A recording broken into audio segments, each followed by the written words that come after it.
Welcome back to the show, ladies and gentlemen. Our first guest, you know him as the leader of the Green Machine, Dr. Michael Nickens, Doc Nicks. Doc, it's so great to have you here. Great to be here. How are you doing? It's a great day. Great day? Nice weather. We're getting to get a last little ditch of summer before we go. It's been hot this fall. week. I was able to actually go swimming yesterday, which was yeah? a nice little treat. Yeah.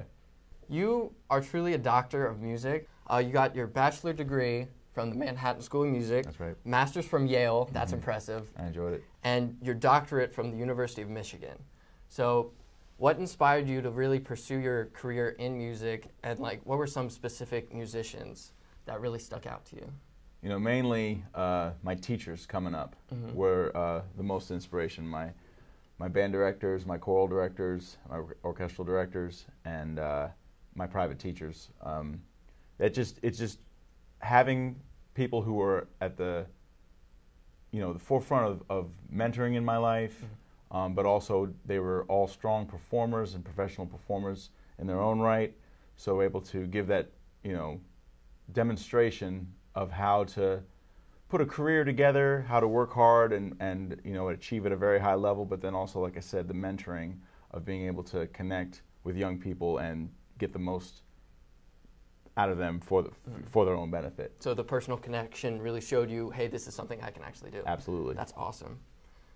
You came to George Mason in the fall of 2006, and then we get to the Final Four. Coincidence or not? It didn't exactly happen like that. Oh, didn't? So the Final Four was spring of '06. Spring. And so I was hired 4 months after that. And there's a lot of people who make that connection. They remember the Final Four happened, and that's when Doc Nicks got here. And it's like Doc Nicks, well, me, Michael Nickens, and the Green Machine is a result of the Final Four. So at that time, there was a student-led pep band. And just with the idea that everything was getting taken to the next level, and we're going to be on the national stage, everything was growing. So the idea was to put a faculty member in charge of that project, and and that's what led to where we are. That's a great story. What are some other memorable moments that you got during your time here at Mason? Oh man, everything with the band has there are volumes and volumes of stories, just with different trips we've been on, different adventures around the Washington, D.C. area, we play for pretty much every major sports team. We played for the Capitals and the Wizards. The Nationals, we're actually going to play for the playoffs for the Nationals this year. Wow. We played draft day for the Redskins. So we're, getting a chance to play at these very high-profile events, but, in terms of peak moments, two of them came just playing at Mason basketball. One of them was watching, our men's team beat Villanova in the first round in the 2011 tournament, which was just such a magical, special moment.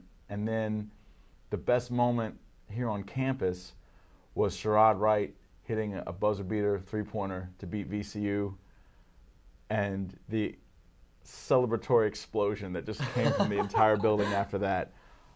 Those two moments were just absolute peak moments. And but then of course it's like that's us watching basketball, but then being able to be an integral part of that as a performer. Absolutely. And the connections of with the band members. If I bring up any of those moments with anybody that was there for that, they'll definitely have great emotional memory of that and be thinking about their time at Mason. I mean, you're literally like the heartbeat of the basketball team. Would you say that? I mean, I try to give them everything I can. Absolutely. I care about those guys. They are working hard in ways that most of us don't see. We don't see most of it. And they're giants. They're walking around. They're 6'5" and 6'8". But then you got to remember that that's a 19-year-old kid, and maybe away from home for the first time, and in so many ways we call upon them, to be men instantly, and then have to also remember in what ways they are boys becoming men, and I can just relate because it was me, and in some ways it's still me, and they're just my guys, and about a year ago I hurt my shoulder conducting. and the trainer started taking care of me. And Wow. I've been going to the weight room ever since, and so I see him all the time.